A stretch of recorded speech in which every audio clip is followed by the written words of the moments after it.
All right, 2025 team previews. LA Rams, reigning NFC West Division champs, and really the only team in the NFC that gave the Eagles a scare on their way to the Super Bowl. The Rams team has a win now mentality, and that realistic window might only be this year.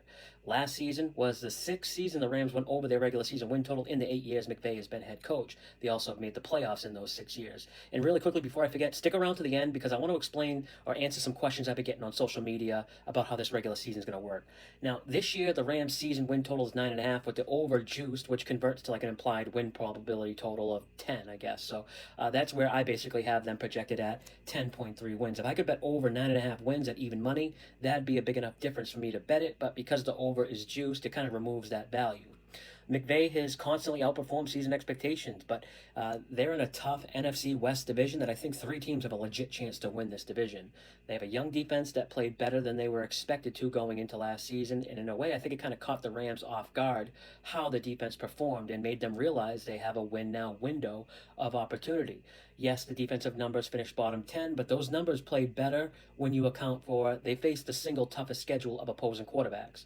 They faced the fewest snaps against backup quarterbacks. Actually, 10 snaps against Aiden O'Connell in Week 7 was their total amount of snaps against backup quarterbacks. I mean, there's teams that faced 30 and 40% of their total defensive snaps were against backup quarterbacks.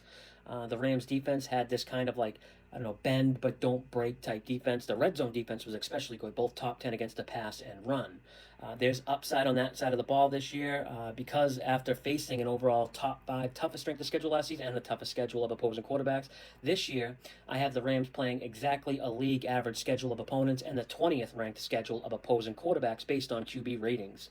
Also, I really like how as a dome team or a team that plays indoors in a controlled environment, they have no real potential for bad weather or cold outdoor games, I should say, because I guess maybe Week 16 in Seattle, Thursday night game mid-December. They also have a top 5 overall net rest advantage in their games. But the Rams' defense is the key here because the offense has fewer questions. 10 of the 12 highest paid players on the Rams are on offense.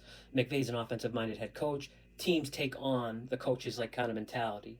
The Rams have drafted well on defense, Jared Verse, for example, but overall they haven't really spent a lot of resources on defense. Actually, overall, not an impactful draft or free agency either way. Kind of just replaced guys they lost. Swapped out Cooper Kupp for Devontae Adams, which in their current form is a pretty big upgrade, in my opinion. Adams is like a perfect outside complement to Nakua. And speaking of Puka Nakua, really high on him. Talked a lot about him in my Futures Award Bets video. If you haven't seen that one, it got striked on TikTok. No clue why, but it's on my social. But you have to go look for it. It's not going to pop up on any feeds or anything. Yeah, Nakua's impact really showed up when he was absent last year. Stafford in this Rams offense finished league average in EPA, but in just the 11 regular season games Puka started, the Rams went 8-3 and were the 7th best overall EPA per play and 6th best in EPA per pass play.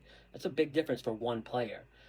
Rams also added a tight end, used their second-round pick on tight end Terrence Ferguson, super athletic prospect. Higbee's the starter, but this rookie tight end is getting a lot of hype. As do a lot of rookie tight ends. They get hyped up too. But for some reason, I really like this guy. White guy named Terrence, too. Redhead at that. Looks like he used his signing bonus on ink. Rams are a team I wouldn't be surprised if they won 11 games or 7 games, to be honest. Stafford flashed brilliance in some games last year, and others he showed his age. He had games versus Minnesota and Buffalo where he torched them, generating the highest EPA numbers those defense allowed all season. But Stafford has a few underlying metrics I don't like. His passing splits vary drastically based on protection. We know quarterbacks perform better when in a clean pocket, but it's not usually such a significant drop-off from the numbers when under pressure. Stafford ranked dead last among all qualified quarterbacks when under pressure, but he was the 7th best when in a clean pocket. And there's a legit reason to worry about this. Left tackle position up front, starter Alaric Jackson. He's been dealing with blood clots, and the Rams' solution to this so far was signing a veteran DJ Humphries, who had some of the most unbelievably bad numbers in only 100 snaps he played last year. 68 of them were pass plays. Somehow he allowed 11 pressures and 3 sacks in those plays. If the starter Jackson ends up missing time at left tackle, they might be better just using a parking cone instead of giving DJ Humphries the starts. Another metric that warrants concern here is Stafford had the widest negative gap between his turnover-worthy play rate and the actual turnovers. So in other words, he got away with a lot of turnover-worthy plays that didn't actually result in turnovers.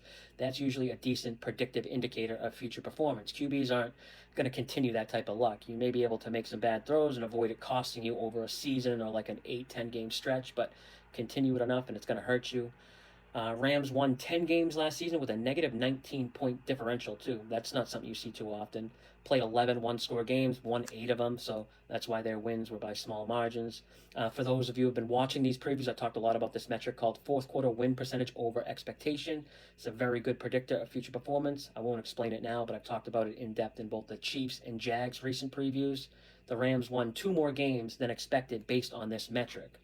All right, so I have a lot of people following me for the first time this year, and I want to explain what I got going on during the regular season. It's the first time I'm doing this. The NFL is very time sensitive.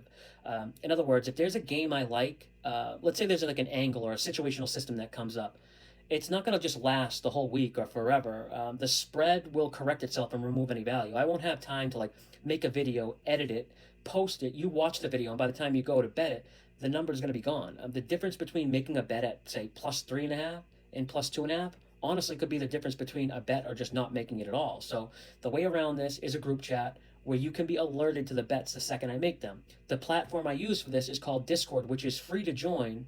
But within the Discord, there is a section of channels that are private, members only. Anyone new has to pay to get access to these channels. Price point is going to depend when you sign up, but it factors out to be like roughly $40 or $50 per month for the full season until Super Bowl. And there's also like a lifetime option, and I'm kind of like negotiating prices too. It's not nothing set. This is not for everyone though. If you bet $10 or $20 a game, which is perfectly fine, I'm not unit shaming anyone. It's just hard to justify spending $200 for the season. That's like 10 or 20 units you'll need to win back. Now, if you bet 50 or 100, it's a lot easier to justify spending 200 or, in other words, 2 or 4 units, you know?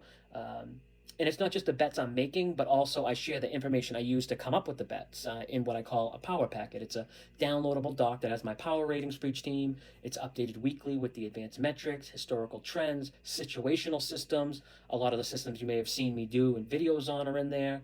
The invite link to join the Discord is in my bio or the description below this video. DM me, comment below with any questions. I'm expecting a really good season. It's probably the earliest I've been this prepared in a while. Usually I'm last second trying to cram all this information in. Plus there's a lot of smart members in the Discord from all over the world that share good information in the free channels too. So even if you don't join the members only section, the Discord's still helpful. Yep, but I'm going to stop here. Would love to see some of you guys in there. It's hot as balls up here in New England right now, humid as hell. Got to get the AC on now. But, yep, got the Dolphins up next. Be on the lookout for that one. Till next time, good luck with your bet.